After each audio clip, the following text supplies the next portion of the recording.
Assalamualaikum warahmatullahi wabarakatuh. Halo teman-teman, nama saya Muhammad Fadlan Rizkyana dengan NIM 228603021. Sebelumnya, terima kasih kepada dosen pengampu Bapak Febrian Awan Bahrudin, SPD MPD, telah memberikan saya kesempatan dan teman-teman yang saya cintai dan saya banggakan. Di sini saya akan mempresentasikan mata kuliah Sistem Politik Indonesia berupa proposal Project Citizen dengan judul tinjauan terhadap pengelolaan anggaran pendidikan di Provinsi Banten yang disusun oleh saya sendiri, Muhammad Fadlan Rizkyana, beserta rekan-rekan saya yaitu Rika Ramadhani Ajaha, Santi Aprilianti, dan Siti Amelia Nuaini. Baik, mungkin langsung saja ya. Tinjauan terhadap pengelolaan anggaran pendidikan di Provinsi Banten. Penelitian ini merupakan bagian dari tugas mata kuliah Sistem Politik Indonesia. Kami akan membahas isi proposal dari bab 1 hingga bab akhir, yaitu bab 4. Semoga pemaparan ini dapat memberikan gambaran yang jelas dan bermanfaat bagi kita semua. Langsung saja ya, bab 1 pendahuluan, latar belakang. Pendidikan memegang peran sentral dalam kemajuan suatu negara. Melalui sistem pendidikan yang unggul, generasi muda dapat dipersiapkan dengan ilmu, keterampilan, dan nilai moral untuk menghadapi tantangan global. Namun, di Provinsi Banten, meskipun alokasi anggaran pendidikan cukup besar, masih terdapat banyak tantangan yang perlu diperhatikan. Ketimpangan antara daerah perkotaan seperti Tangerang dan daerah pedesaan seperti Lebak dan Pandeglang itu masih sangat nyata. Fasilitas pendidikan belum merata, banyak sekolah kekurangan infrastruktur dan teknologi, serta kualitas tenaga pendidik yang belum seragam. Salah satu masalah utama adalah pengelolaan anggaran pendidikan yang masih belum sepenuhnya transparan, akuntabel, dan efisien. Dana bos juga dan anggaran lainnya itu seringkali tidak disertai perencanaan dan pelaporan yang baik. Penelitian ini dilakukan untuk meninjau sejauh mana anggaran pendidikan dikelola secara optimal di Provinsi Banten, khususnya pada jenjang SMA atau SMK sederajat. Baik, langsung saja identifikasi masalah. Yang pertama, kurangnya transparansi dalam pengelolaan anggaran pendidikan di tingkat sekolah. Yang kedua, kendala teknis dan administratif seperti keterlambatan pencairan dana. Yang ketiga, ketidaksesuaian antara perencanaan dan pelaksanaan anggaran di lapangan. Selanjutnya, rumusan masalah. Yang pertama, sejauh mana keterbukaan sekolah dalam penggunaan dana BOS dan dana lainnya. Yang kedua, apa saja kendala yang dihadapi sekolah dalam pelaksanaan anggaran. Yang ketiga, bagaimana proses evaluasi dan pelaporan anggaran dilakukan. Selanjutnya, tujuan penelitian. Tujuan penelitian yang pertama, mengetahui tingkat keterbukaan pengelolaan dana BOS. Yang kedua, mengidentifikasi kendala dalam pelaksanaan anggaran. Yang ketiga, mendeskripsikan proses evaluasi dan pelaporan anggaran. Selanjutnya, manfaat penelitian itu ada yang pertama itu teoritis, menambah kajian dalam teori manajemen anggaran publik. Selanjutnya, praktisnya menjadi dasar bagi kebijakan pendidikan di Banten agar lebih efektif dan efisien. Selanjutnya, bab 2, kajian teori. Landasan teori penelitian ini menggunakan dua teori utama. Yang pertama, teori keuangan publik oleh Musgrave yang menyoroti fungsi alokasi dan distribusi anggaran publik termasuk pendidikan. Yang kedua, teori desentralisasi fiskal oleh Lattes yang menjelaskan bagaimana otonomi daerah memungkinkan pengelolaan anggaran berdasarkan kebutuhan lokal. Yang kedua teori ini itu menjadi fondasi gitu dalam meninjau kebijakan dan praktik pengelolaan anggaran pendidikan di Provinsi Banten. Selanjutnya, kajian penelitian yang relevan. Alokasi anggaran pendidikan itu mencerminkan komitmen negara terhadap peningkatan mutu sumber daya manusia. Namun perencanaannya itu harus mencakup kebutuhan real siswa di sekolah. bukan sekedar formalitas anggaran. Selanjutnya efektivitas penggunaan anggaran. Efektivitas anggaran ditentukan bukan hanya oleh besarnya dana, tetapi juga bagaimana dana tersebut direncanakan, digunakan, dan dievaluasi. Monitoring, transparansi, serta pelibatan semua pihak itu sangat penting. Selanjutnya, dampak anggaran terhadap kualitas pendidikan. Anggaran yang tepat sasaran dapat meningkatkan sarana kesejahteraan guru dan hasil belajar. Namun, tanpa transparansi dan pelaporan yang baik, potensi penyalahgunaan sangat besar dan akhirnya berdampak pada kualitas pendidikan. Selanjutnya, bab 3, metode penelitian metodologi ya. Penelitian ini menggunakan metode deskriptif kualitatif. Pendekatan ini dipilih karena bertujuan menggambarkan dan memahami secara mendalam fenomena pengelolaan anggaran pendidikan di lapangan tanpa memanipulasi data. Selanjutnya, pendekatan yang digunakan bersifat kualitatif, deskriptif untuk menggambarkan realitas sosial secara menyeluruh. Data diperoleh dari observasi, wawancara, dan dokumentasi.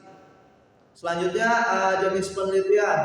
Jenis penelitian yang digunakan adalah deskriptif, yakni untuk menggambarkan kondisi pengelolaan anggaran tanpa mengaitkannya dengan variabel lain. Selanjutnya, objek dan subjek penelitian. Objek penelitiannya itu adalah pengelolaan anggaran pendidikan di SMK Negeri 2 Kota Serang. Subjeknya adalah guru pendidikan Pancasila dan Kewarganegaraan dan wakil kepala sekolah, karena mereka dianggap memahami langsung mekanisme anggaran. Prosedur pengumpulan data. Data dikumpulkan melalui observasi langsung di sekolah, wawancara dengan guru dan pihak sekolah. Selanjutnya, dokumentasi seperti foto dan catatan kegiatannya gitu kita tulis ya. Terus selain itu dilakukan juga studi pustaka untuk memperkuat data lapangan. Baik, maksud saya selanjutnya bab 4. Ini memuat 3 pokok bahasan, yaitu yang pertama, keterbukaan pihak sekolah terhadap penggunaan dana BOS dan dana lainnya. Yang kedua, kendala yang dihadapi sekolah dalam pelaksanaan anggaran pendidikan. Yang ketiga, proses evaluasi dan pelaporan anggaran yang dilakukan oleh pihak sekolah. Baik, yang pertama itu keterbukaan pihak sekolah mengenai penggunaan dana BOS ya. Kita bahas dulu. Berdasarkan hasil wawancara dengan Bapak Umam, SPD, guru PPKN di SMKN 2 Kota Serang ini, ditemukan bahwa keterbukaan informasi mengenai pengelolaan dana BOS masih belum optimal. Beliau menyatakan bahwa meskipun dana BOS itu diterima, proses pelaporan dan informasi kepada guru itu maupun orang tua belum berjalan maksimal. Hal ini terlihat dari kondisi fasilitas sekolah. Yang pertama, masih kurang. Terus ruang kelas yang rusak, cat tembok yang membudar, dan belum tersedianya info di kelas. Ada tapi mungkin ada 1-2 kata beliau. Selain itu, beliau menyampaikan harapannya agar sekolah direnovasi agar suasana belajar menjadi lebih kondusif. Hal ini menunjukkan pentingnya pengelolaan anggaran yang transparan dan tepat sasaran. Pandangan serupa juga disampaikan oleh Ibu Yanti SPD, guru PPKN juga di kelas 11. Ia menyebutkan bahwa pelaporan keuangan sudah mulai membaik, namun keterlibatan guru, khususnya guru normatif dalam penyusunan rencana kerja dan anggaran sekolah atau LKS masih terbatas. Dengan demikian, meskipun dana sudah disalurkan, keterbukaan dan partisipasi seluruh elemen sekolah dalam pengelolaan dana masih perlu ditingkatkan. Yang kedua, kendala dalam pelaksanaan anggaran pendidikan di lapangan. Dalam praktiknya sih pelaksanaan anggaran pendidikan itu menghadapi beberapa hambatan ya. Berdasarkan hasil observasi dan wawancara, kendala utama yang ditemukan di SMKN 2 Kota Serang itu seperti keterlambatan pencairan dana, sehingga beberapa kegiatan sekolah itu harus ditunda. Terus kurangnya sosialisasi atau pelatihan teknis mengenai pengelolaan anggaran kepada guru. Terus kurangnya fasilitas pendukung pembelajaran seperti perangkat multimedia, AC, atau peralatan praktik yang belum dapat dipenuhi karena keterbatasan dana. Guru-guru menyampaikan bahwa terkadang kegiatan pembelajaran harus disesuaikan dengan ketersediaan alat dan dana, bukan berdasarkan kebutuhan kurikulum. Hal ini membuktikan bahwa kendala administratif dan teknis sangat mempengaruhi efektivitas anggaran di tingkat sekolah. Terus yang terakhir ya, ada evaluasi dan pelaporan anggaran dalam hal evaluasi dan pelaporan SMK Negeri 2 Kota Serang telah menyusun laporan penggunaan anggaran sesuai aturan. Namun proses ini masih terpusat pada manajemen sekolah seperti kepala sekolah dan bendahara. Guru ya, terutama yang tidak memegang jabatan struktural, belum banyak dilibatkan dalam proses evaluasi seperti yang disampaikan oleh Bu Yanti SPD. Evaluasi biasanya dilakukan oleh tim manajemen dan guru hanya menerima informasi umum hasil pelaksanaannya. Kondisi ini menunjukkan bahwa masih ada ruang perbaikan dalam aspek pelibatan pihak-pihak terkait agar evaluasi lebih menyeluruh dan berdasarkan kebutuhan nyata di lapangan. Selain itu, pelaporan kepada masyarakat atau komite sekolah juga belum dilakukan secara terbuka atau berkala. Dari seluruh temuan lapangan dapat disimpulkan bahwa keterbukaan informasi masih perlu ditingkatkan agar semua pihak di sekolah memahami dan mendukung pengelolaan anggaran. Terus kendala administratif dan teknisnya masih menjadi hambatan utama dalam pelaksanaan anggaran. Pelibatan guru dan stakeholder lain dalam evaluasi dan perencanaan anggaran itu sangat penting untuk menciptakan pengelolaan anggaran yang partisipatif dan efektif dengan memperkuat transparansi, akuntabilitas, dan kerjasama semua pihak. Diharapkan pengelolaan anggaran pendidikan di Provinsi Banten ini, khususnya di SMK Negeri 2 Kota Serang, dapat berjalan lebih baik dan berdampak langsung terhadap peningkatan mutu pendidikan. Selanjutnya kesimpulan berdasarkan hasil observasi, wawancara, dan dokumentasi. Yang pertama tuh keterbukaan pihak sekolah dalam pengelolaan dana BOS ini dan dana lainnya masih belum optimal, belum optimal meskipun pelaporan sudah dilakukan secara internal. Itu namun partisipasi guru itu terutama yang non struktural serta pilih pihak eksternal seperti orang tua dan komite sekolah masih terbatas. Hal ini berdampak pada kurangnya informasi dan transparansi di kalangan warga sekolah. Terdapat berbagai kendala dalam pelaksanaan anggaran pendidikan seperti keterlambatan pencairan dana, terus kurangnya pelatihan teknis untuk pengelolaan anggaran serta kondisi fasilitas sekolah yang belum mendukung proses pembelajaran secara maksimal. Terus selanjutnya evaluasi dan pelaporan anggaran itu masih berfokus ya pada pihak manajemen sekolah. Guru dan tenaga kependidikan lainnya belum dilibatkan secara aktif dalam proses evaluasi. Padahal mereka itu memiliki peran penting gitu dalam pelaksanaan program pembelajaran yang dibiayai dari anggaran tersebut. Secara keseluruhan dapat disimpulkan bahwa pengelolaan anggaran pendidikan di SMK Negeri 2 Kota Serang ini masih memerlukan peningkatan dalam hal transparansi, partisipasi, serta efektivitas penggunaan dana.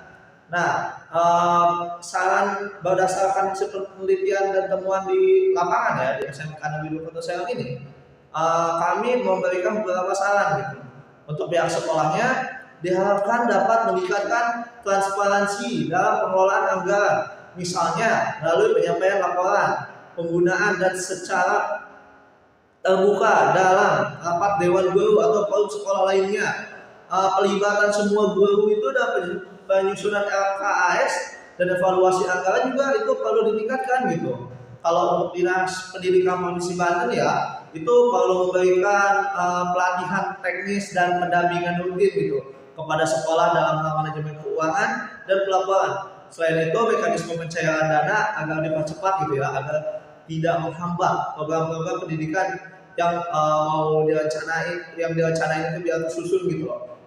Untuk masyarakat dan komite sekolah juga diharapkan lebih aktif ya dalam mengawasi dan memberikan masukan terhadap penggunaan dana pendidikan itu agar tercipta budaya partisipatif dan akuntabel di lingkungan sekolah.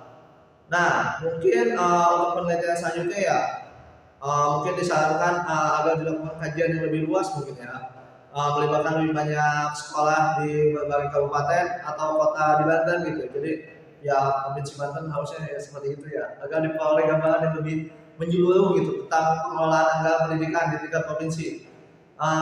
Baik ya, sekian pemaparan presentasi dari kelompok kami yaitu kelompok 5. Kurang lebihnya mohon maaf ya. Wabillahi taufiq wal hidayah. Wassalamualaikum warahmatullahi wabarakatuh.